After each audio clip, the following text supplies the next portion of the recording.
They called it a museum piece. Until the human dreadnought roared to life, the orbital museum floated in the quiet dark between stars, a ring of light and glass wrapped around a slowly spinning core. From far away, it looked peaceful, almost gentle, like a place where nothing dangerous could ever happen. Inside, visitors from a dozen different worlds drifted through wide halls, guided by soft, glowing lines on the floor and calm voices from translation systems. This place was meant to remember old wars, not start new ones. Along one long, curved wall, ships were displayed in perfect stillness. Some were sleek and silver, shaped like blades or wings. Others were smooth and round, glowing faintly with energy fields that kept them clean and shining even after centuries. Each one had a story, a plaque, a glowing screen that showed battles, victories, and the fall of great empires. At the far end of the hall, away from the crowds and bright lights, hung a ship that looked very different. It was massive, long and wide, with thick armor plates layered over each other like the scales of some ancient space creature. Its surface was dark and rough, marked by deep scars and faded paint. Some parts were dented, others patched with metal that did not quite match. Its name, painted in old human letters along the side, was barely readable anymore. Most visitors did not stop here. They glanced at it, read the small sign that called it an early human dreadnought, and then moved on to ships that looked more impressive, more advanced, more beautiful. The guide systems rarely spoke about it unless someone asked. A small group stood near the ship now. They were not tourists. One of them was a young alien historian, tall and thin, with skin that shimmered softly like water under light. He held a recording device in one hand and looked up at the huge human ship with open curiosity. Across from him stood two humans. They wore simple dark uniforms with no medals or bright colors. One was older, with gray hair and a face marked by years of hard work and harder choices. The other was younger, her eyes sharp and focused, her posture straight. "So this is it," the historian said through the translator.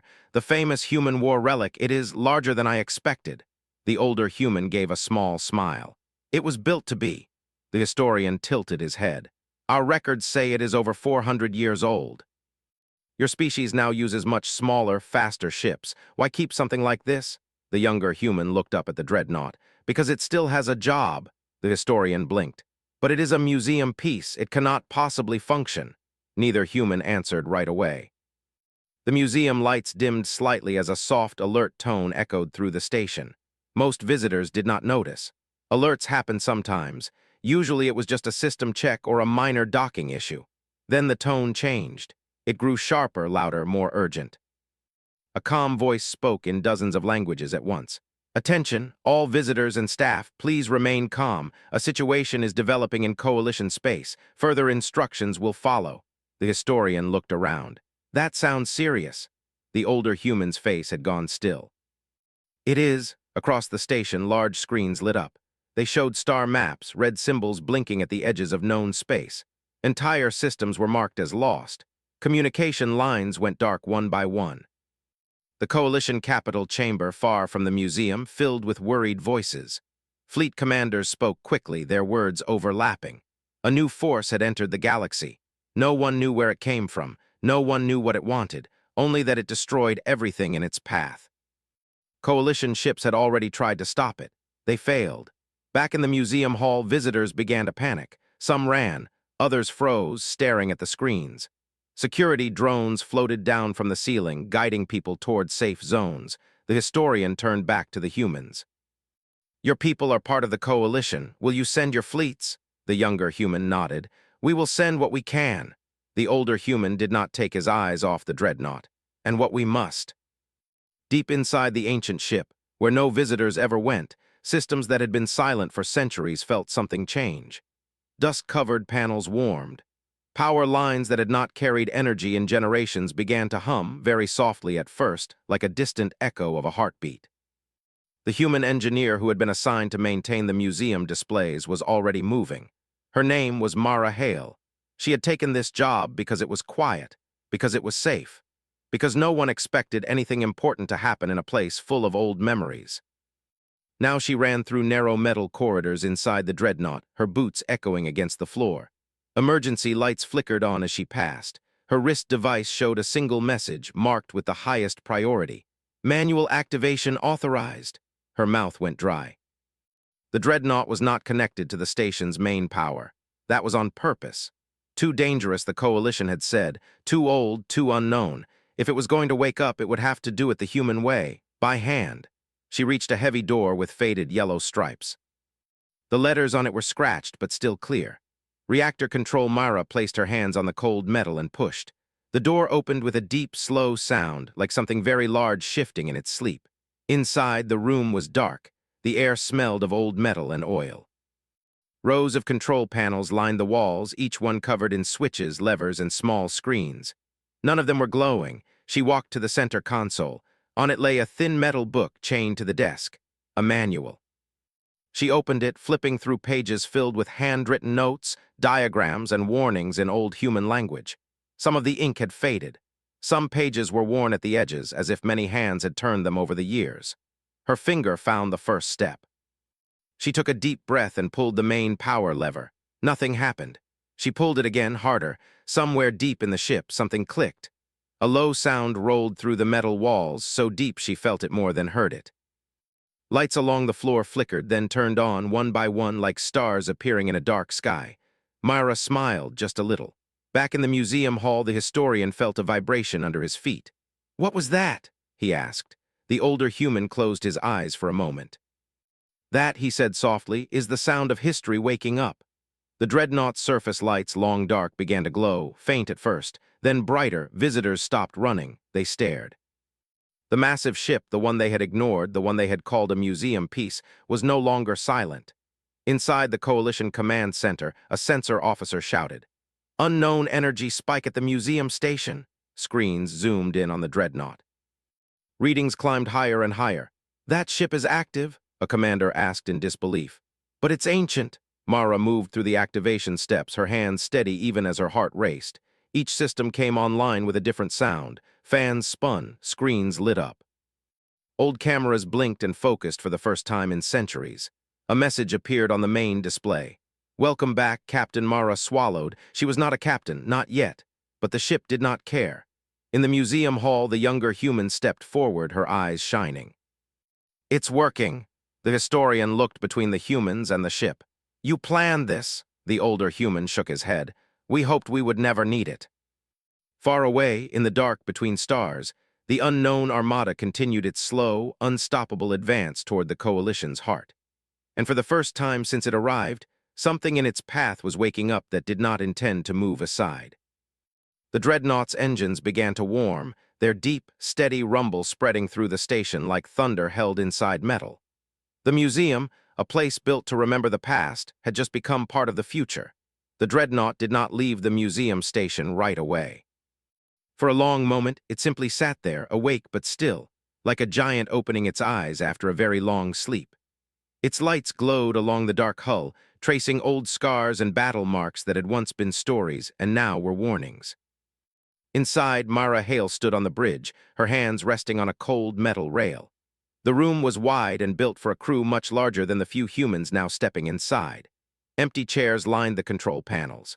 Screens showed stars, systems, and warning signs in old human design. Her wrist device beeped again.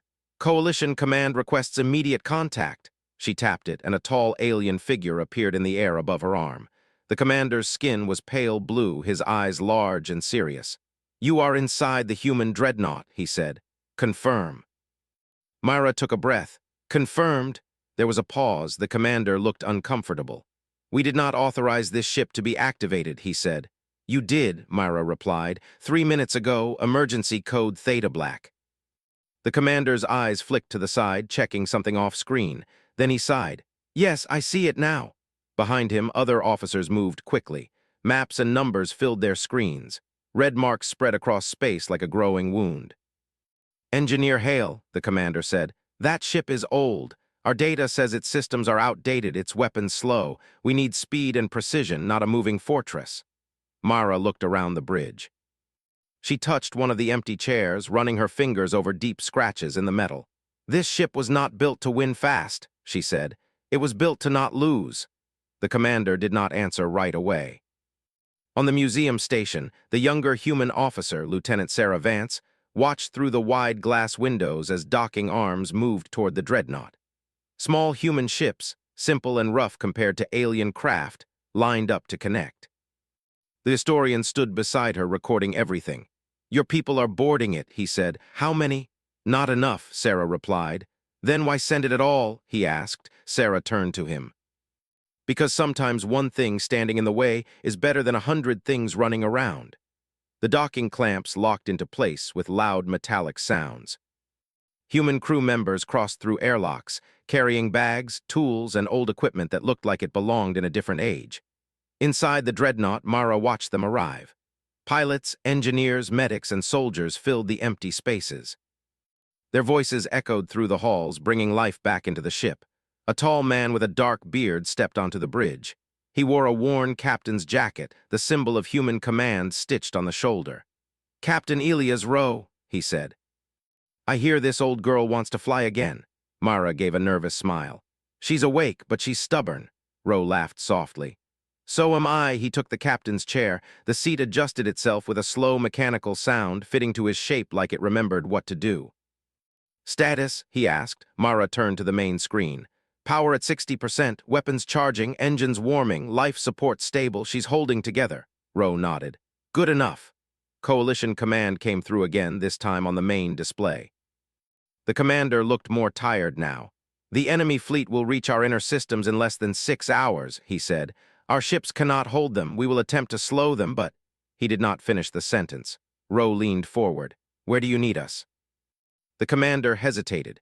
"There is a narrow region of space near the Karsus line, a natural gravity field. If anything could hold them, it would be there." "Then that's where we'll go," Rowe said.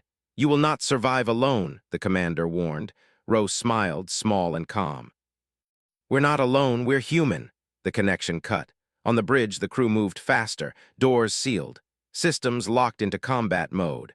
The Dreadnought's engines began to glow, bright blue light spilling out behind the ship. Mara held onto her console as the massive vessel pulled away from the museum station. The station grew smaller on the screen, its peaceful lights fading into the dark. The historian watched from behind the glass, his recorder shaking slightly in his hands. "That ship," he whispered, "should not be moving." Sarah folded her arms. "It shouldn't have to." The Dreadnought jumped into faster-than-light travel with a deep, heavy pulse that rolled across space. Unlike the smooth, silent jumps of modern ships, this one felt like something being pushed through the universe by force. Inside, the crew felt the weight of it press against them. Rowe stood up from his chair. "Listen up," he said, his voice echoing through the bridge and into the halls beyond. "We don't know what we're facing, we don't know how strong they are, but we know what we are." He looked at each crew member in turn. "This ship has seen worse than fear. It has seen worse than loss. It's still here, and so are we." Hours later, the Dreadnought dropped out of faster-than-light travel near the Karsus line. Space twisted here, light bent. Stars looked stretched and broken. A massive gravity field pulled at everything, slow but constant, like an invisible hand. On the far side of the field, the enemy fleet appeared. They were not shaped like any ships the Coalition had seen before. They looked like dark moving towers, each one glowing with strange energy lines.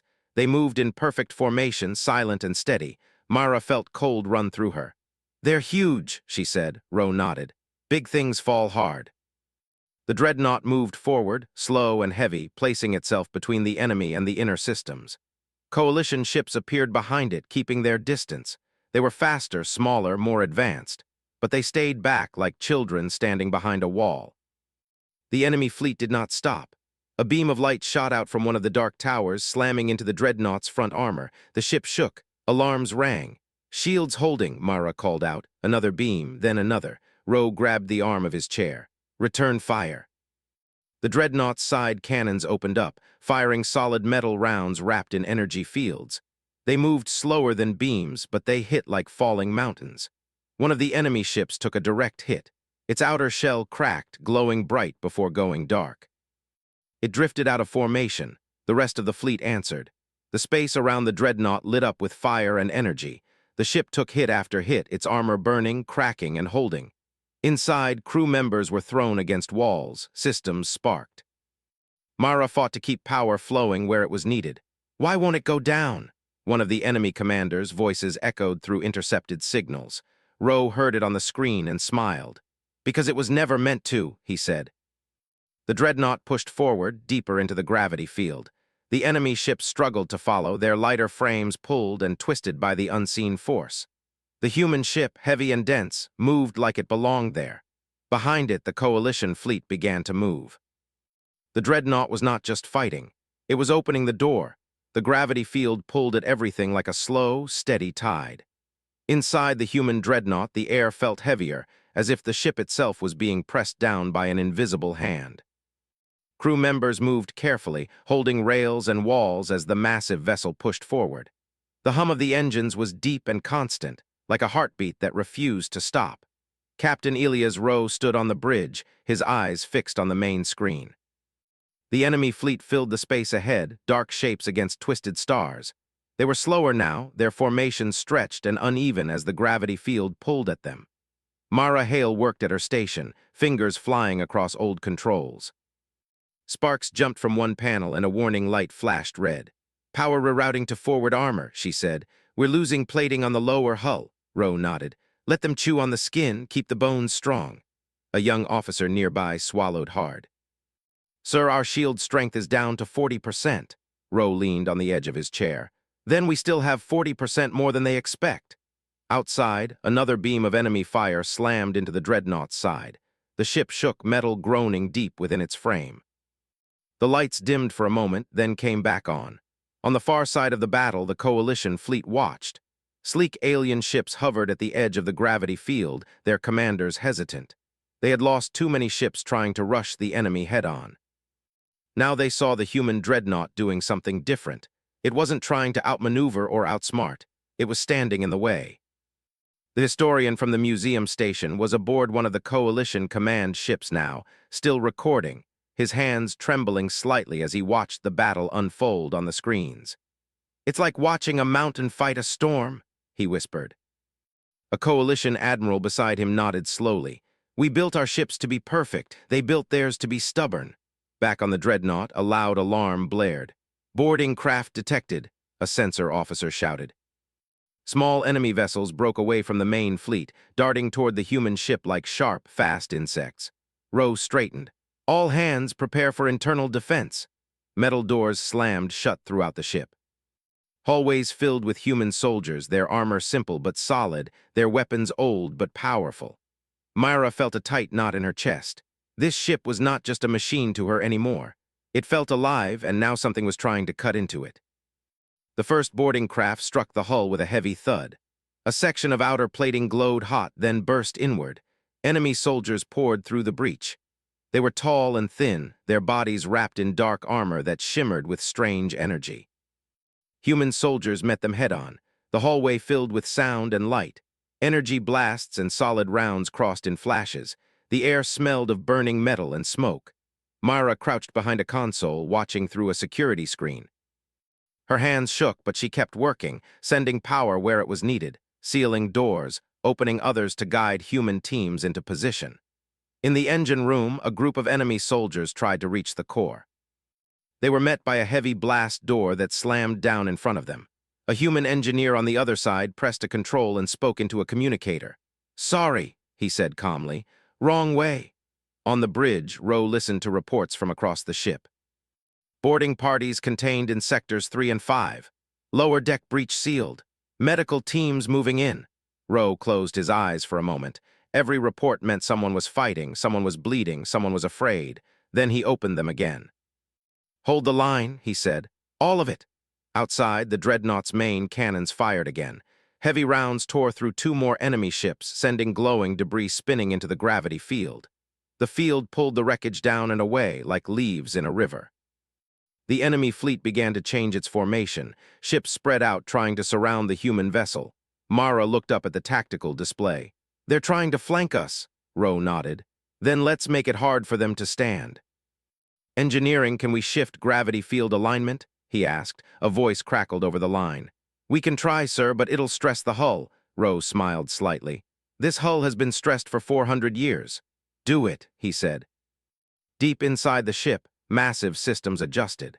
The dreadnought's own gravity projectors pushed against the natural field, bending it just enough to change the flow of space around them. The enemy ships on the right side suddenly lurched, their movement slowed even more. Some collided, their perfect formation breaking apart. Coalition commanders saw the opening. "Move in!" the admiral shouted. Alien ships surged forward, their weapons firing in bright, precise patterns. For the first time in the battle, the enemy fleet began to lose ground. On the Dreadnought, human soldiers pushed back the last boarding teams. The hallways were damaged, walls scorched, floors cracked, but the ship still held. Myra ran to the bridge, her face smudged with grease and sweat. "Captain," she said, breathing hard. "We're holding, but the reactor is overheating. If we keep pushing like this." Rowe raised a hand. "I know." He looked at the main screen. The enemy fleet was pulling back, slowly, carefully, like a predator realizing the prey was dangerous. "We don't need to chase them," he said. "We just need to make them remember this moment." He tapped a control on his chair. "Open a channel to the enemy fleet." The bridge crew stared at him. "Sir," one asked. "Do it," Rowe said. A strange, distorted image appeared on the screen. The face of an enemy commander filled the display, its features sharp and unreadable. "You are an obstacle," the alien voice said. "You will be removed." Rowe stood up. "No," he said calmly. "We are a warning." He gestured around the bridge, though the enemy could not see it. "This ship was built when our people barely knew how to leave our own star. We made mistakes. We lost wars. We lost worlds." He leaned forward. "And we kept building anyway." The enemy commander was silent. Rowe continued. "If you turn back now, you live. If you come forward again, you will meet every ship we ever built, every hand we ever raised, every moment we refused to stop." The image flickered. The connection cut. For a long moment, nothing happened. Then the enemy fleet began to retreat, slowly at first, then faster. Cheers broke out across the coalition fleet. On the Dreadnought, exhausted crew members leaned against walls, some laughing, some crying, some just breathing. Myra sank into a chair on the bridge. Her legs felt weak. Rowe sat down beside her. "You did good," he said. She shook her head. "The ship did good." Rowe looked around at the old metal walls, the scratched floors, the glowing panels that were never meant to last this long. "Yeah," he said softly, "it always does." Far away in the twisted space of the gravity field, the enemy fleet vanished into the dark. The human Dreadnought remained, scarred, smoking, damaged, still standing. The Dreadnought moved through the dark of space like a living thing. Its massive hull, scarred and battered, reflected the distant stars in streaks of pale light. The crew inside the ship moved with purpose, their steps echoing through the corridors as they prepared for the next challenge. Captain Elias Rowe stood on the bridge, eyes scanning the instruments, listening to the low hum of the engines that had carried them through one of the deadliest encounters the galaxy had ever seen. Mara Hale worked beside him, adjusting power distributions and monitoring energy flows. Sparks occasionally flew from panels, but she didn't flinch. The ship had lived through worse. They all had. The silence outside was unsettling. The enemy fleet had retreated, but the Dreadnought's sensors were picking up faint movements in distant systems. A scout probe had detected strange energy pulses, patterns that did not match any known coalition technology. "Sir," Mara said, pointing at the display. "There are multiple clusters forming beyond the Karsus line. They're fast, smaller, but their energy signature, it's different. Unpredictable." Rowe leaned forward, resting his hands on the edge of the console. "How unpredictable?" Myra adjusted the display, showing the movement of the clusters. "They move like they know where we'll be before we are there. They adapt too quickly for conventional tactics. If we meet them head-on, we could be overwhelmed." Rowe's expression hardened. "Then we don't meet them head-on." He turned to the crew. "Prepare the ship for a strategic engagement. We're going to make them fight on our terms. Everyone knows their role. No improvisation. The ship is our ally, and we follow its lead." Outside, the stars blurred as the Dreadnought activated its engines. Unlike modern ships, it didn't leap through space instantly. Its jump was heavy, deliberate, controlled. The universe seemed to shift around them as the engines carried the ship across light years with a steady pulse, each pulse echoing through the hull like a heartbeat. Lieutenant Sarah Vance, watching the tactical screens, tapped her console nervously. "Captain, if they intercept us now, we could be in trouble. These clusters are faster than any ship in our fleet." Rowe smiled faintly. "Then we make them slower." He pressed a series of controls. Deep within the ship, gravity projectors engaged, creating subtle distortions in the space around them. The Dreadnought's mass, combined with the projectors, began to bend the path of the incoming enemy ships. They would have to adjust constantly, wasting time, burning energy, giving the humans control of the battlefield. The first enemy vessels arrived. They were sleek, dark, and strange, darting toward the Dreadnought with terrifying speed. Their weapons glowed with energy, firing beams that cut through space with deadly precision. The Dreadnought did not dodge. Its armor, thick and layered, absorbed the hits, sending shudders through the ship. Cannons along its sides opened, firing massive shells wrapped in plasma fields. Each shot struck like a hammer, smashing through enemy hulls and scattering smaller vessels into the void. On the bridge, the crew cheered quietly, but their focus never wavered. Every shot fired, every movement made was measured and deliberate. Mara's fingers flew across her console, ensuring that power flows balanced between propulsion, shields, and weapons. One of the enemy clusters split, attempting to flank the Dreadnought. Ro's eyes narrowed. Divert maximum power to the lateral shields, all cannons ready. The ship responded immediately, almost as if it could think on its own. Side-mounted turrets rotated, energy lined their barrels, and the shields pulsed with a faint blue light. The enemy ships collided with the protective barrier, their energy weapons failing to pierce it. Ro's communicator crackled. "Captain, boarding parties detected. They're trying to breach the lower decks." "Seal all internal doors," he commanded. "Deploy defense squads. Let them enter, let them learn why humans don't surrender easily." Through the corridors, human soldiers met the intruders with precision. Energy rifles fired, grenades exploded, and the sounds of battle filled the ship. The Dreadnought itself groaned with the effort, but it did not falter. Mara watched the readings. Hull integrity holding at 75%, shields at 60%, but the engines are overheating. Ro placed a hand on the console. "They can overheat, we can't stop now." "Not when we have the advantage." Another wave of enemy vessels approached, larger this time, armed with heavier weapons. The Dreadnought's main cannon, silent until now, began to charge. Its hum deepened, vibrating through the hull, filling every corridor with a sense of anticipation. Mara felt the ship shiver under the energy buildup.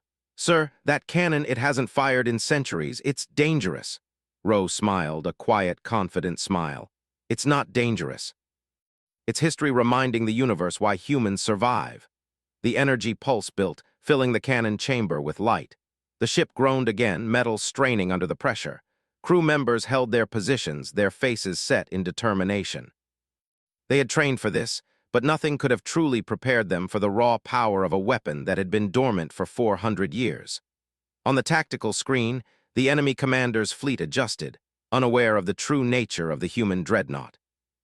They moved faster, trying to overwhelm, but each adjustment was countered by the subtle manipulations of the ship's gravity projectors. "Cannon ready," Mara reported. Ro took the captain's chair fully, placing his hands on the main control. "Fire on my mark."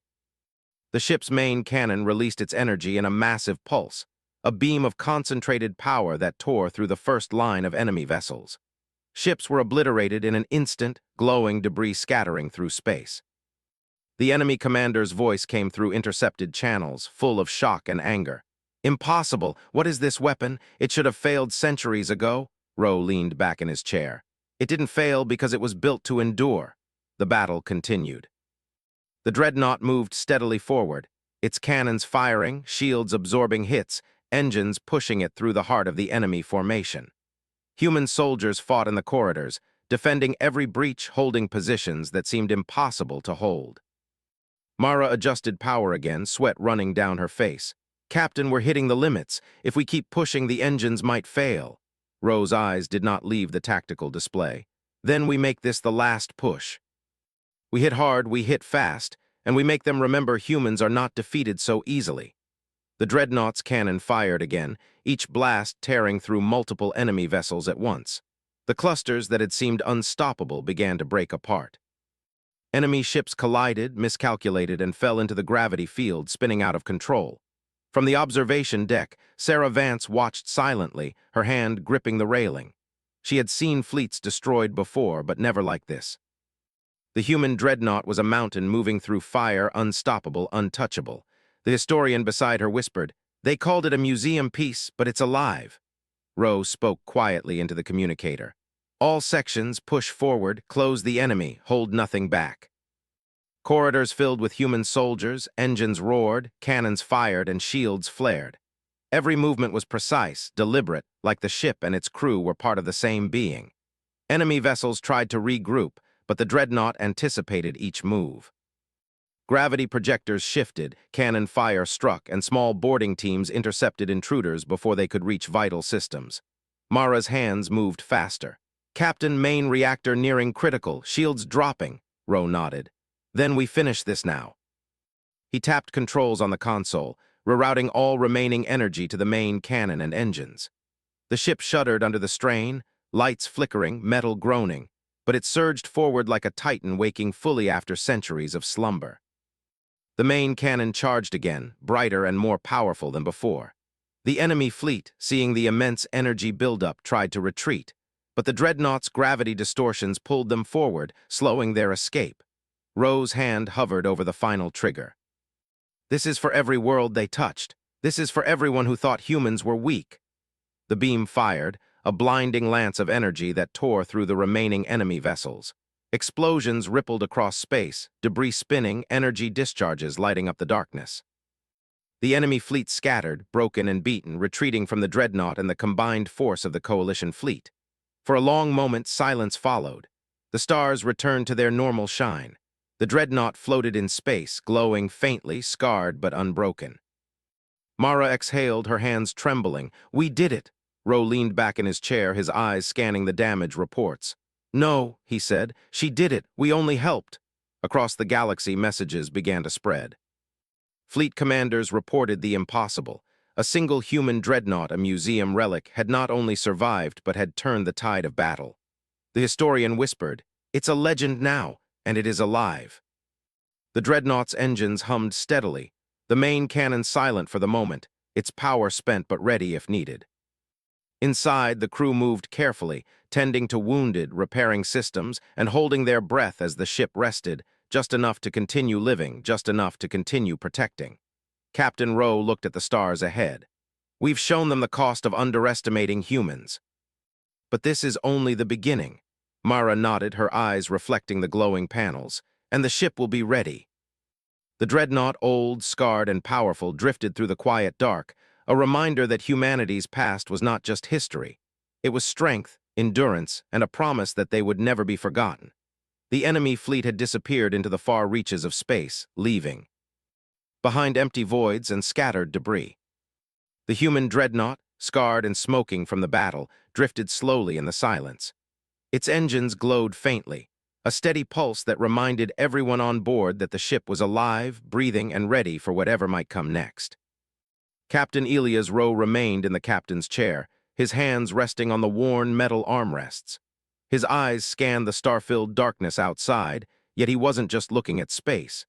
He was thinking, calculating, understanding the consequences of what had just happened. The Dreadnought had survived battles that no modern ship could endure, yet it was more than just survival. It was a statement. Myra Hale moved beside him, adjusting the power flow for the final time. The ship had taken enormous strain. Systems were overworked, shields were fractured, and the hull had deep cracks. But the ship was whole, more resilient than anyone could have predicted. "We made it," she said softly, though her voice carried the weight of exhaustion. Ro shook his head. "No, Mara, she made it. We only helped." From the corridors, human crew members began to move freely again. Soldiers cleaned their weapons, engineers checked power conduits, and medics tended to minor injuries. The ship was alive because the humans inside it acted as one. Every system, every crew member, every decision had contributed to the survival of a vessel that had long been thought obsolete. Sarah Vance, the young lieutenant who had guided the museum historian through the initial chaos, walked up to the bridge. Her eyes were wide, reflecting both awe and disbelief. "Captain, they've already started reporting across the coalition fleets. They say a single human dreadnought turned the tide." Ro leaned back, letting out a small, tired laugh. "Let them talk. Let them remember what humans are capable of." The historian, standing quietly at the back of the bridge, still held his recording device. He had seen countless ships in his time, from the sleekest alien crafts to massive war fortresses, but nothing like this. "It's unbelievable," he whispered. "This was supposed to be a museum piece, a relic, and yet it survived and it fought." Mara glanced at him. Humans don't make relics to stay in a museum. We make them to last, to endure, to fight if needed. Outside, the galaxy seemed peaceful for the first time in weeks. Stars glimmered in their usual patterns. Planets rotated slowly, unaffected by the chaos that had briefly threatened to consume entire systems. Yet this peace was fragile, and everyone aboard the Dreadnought understood that. Ro stood and walked to the central view screen. He studied the reports of the scattered enemy remnants, the coalition fleets regrouping, and the systems that had been saved at the last moment. His mind worked as it always did, calculating, predicting, planning. Even in victory, there was no time for complacency. "We've shown them that humans endure," he said. "But endurance is not enough. We need to prepare. If they regroup, if they come back, we need to be ready." The galaxy must know that underestimating humanity has a price. Mara placed a hand on his shoulder. "We'll be ready, Captain. This ship, it's not done yet. Neither are we." From the observation deck, Sarah watched the distant stars. The sheer scale of the battle, the power of the Dreadnought, and the determination of the crew left her in awe. She felt a quiet pride, knowing that the stories she would tell would inspire generations.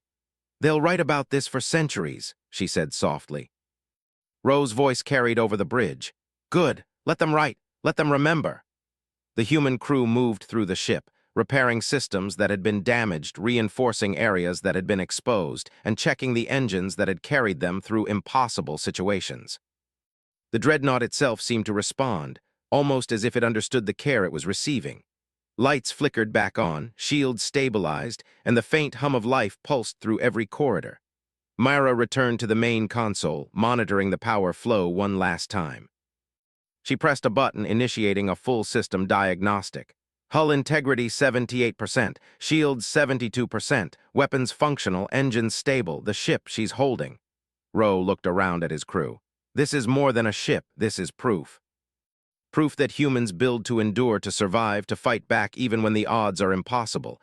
Let everyone see that." The historian stepped forward, still recording.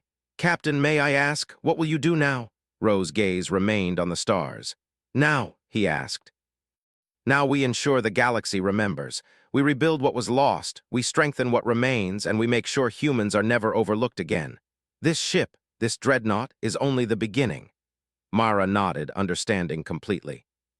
The Dreadnought was more than metal and technology. It was a symbol of human resilience, determination, and the ability to survive against impossible odds. Every scratch, every dent, every patch on the hull was a story, a memory, and a warning to anyone who doubted humanity's strength. Outside, the galaxy seemed to stretch infinitely, yet the Dreadnought moved with purpose. It was no longer just a ship. It was a moving statement, a reminder that humans did not bend, did not break, and would never be forgotten. As the crew worked through the night, repairing and restoring, Captain Ro walked to the observation deck.